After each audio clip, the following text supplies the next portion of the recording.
Hey guys, Mashud here. I just saw Raees and this is my Quickie review.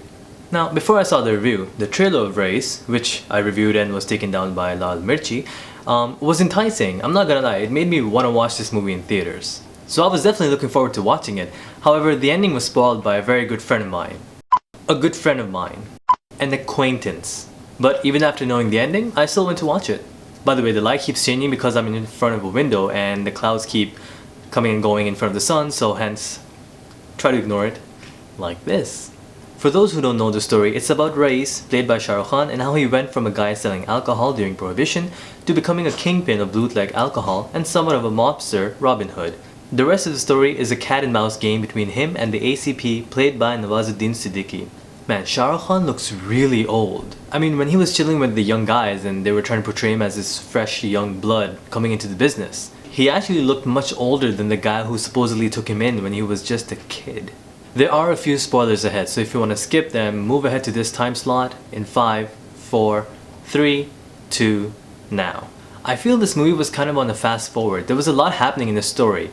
How he became from basically working as a thug for someone to becoming a kingpin in basically what, a song?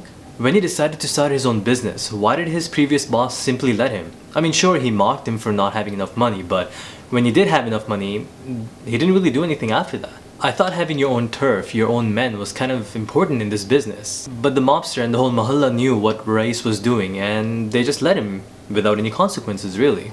The background score was like one of the main actors in this movie. Anything something slightly witty or smart that was said in the movie, the background score made it sure that you knew how amazing it was. Like the scene where young Raees is hiding alcohol in his school backpack and walks past security, right?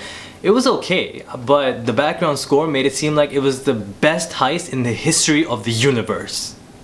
And that scene where the cops are looking at all the trucks on that bridge, knowing Raees's mal is going to be on it, and then they're completely deaf and blind to the boats going right beneath them. Not like one or two, like a dozen boats going right beneath them. Open boats with crates that kind of look like they have alcohol in them.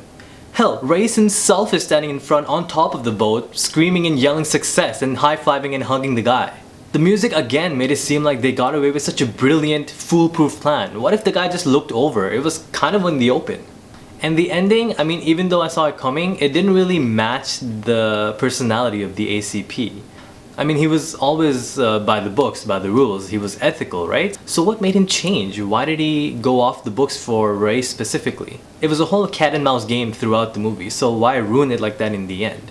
It would have been satisfying if the ACP had somehow outsmarted Raees, right? But it was just Raees giving up and accepting his fate of dying. That was it. I don't know, I feel the ending could have been better, but that's me. The movie was exactly as I'd expected, minus the spoilers from an acquaintance. It had the negative yet kind-hearted Shahrukh Khan with tons of action, unnecessary songs and love sequences, with a mix of real-life events shown as fictional events. People say this story is kind of based on a underworld gangster named Abdul Latif, whom I had never heard of. But after googling him, God, that sounds so wrong, it was kind of obvious that the movie was loosely based on his life and the true events that kind of followed. The acting was of course great. Shahrukh Khan is made for these kind of roles, negative roles, thug like Ram Jane and so forth.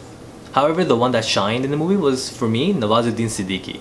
His one-liners and witty sarcastic remarks kind of made me want to watch him more in the movie, have more scenes with him. It would have been better if they showed Raees as already a kingpin, because I really didn't believe him as just some thug working for a gangster in the beginning of the movie, because he looked like a kingpin himself, you know, with the beard, the old glasses, the hair. He already looked like a big shot gangster, so I don't know, I didn't believe it in the first half when he was trying to make it, you know. As for Asya, played by Mara Khan, to be honest, this is the first time I've seen any of her work. I've never seen her before. I mean, I've never seen her work before.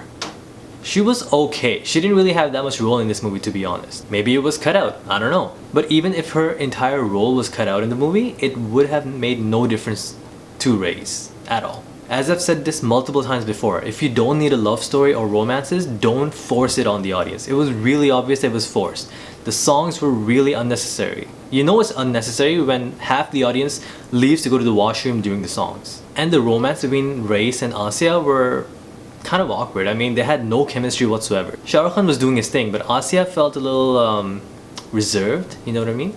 I don't blame her because it's Raees. God, he looked really old. Raees had really no charm. He was just a thug and with a good heart, I guess. Overall, the movie wasn't bad. It had its good moments and of course the bad and lame and slow moments as well. If it kept the dark theme throughout the movie, it might have worked.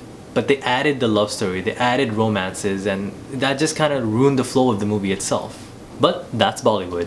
Is it a theater movie? That answer is kind of tricky to answer in just a simple yes or no. If you saw the trailer and enjoyed it, then you might like the movie because it's exactly what the trailer portrays. However, it will seem a bit long thanks to the unnecessary love sequences and songs, and the story is really nothing new. It's your average 80s 90s flick because that's when it's basically set in, right? So the gangster trying to make it to the top, trying to stay there, etc, etc. Rest is up to you guys. For those who have seen Raees, what's your take on it? Did it live up to your expectations? Let me know your reviews below and I'll see you guys next time. Later.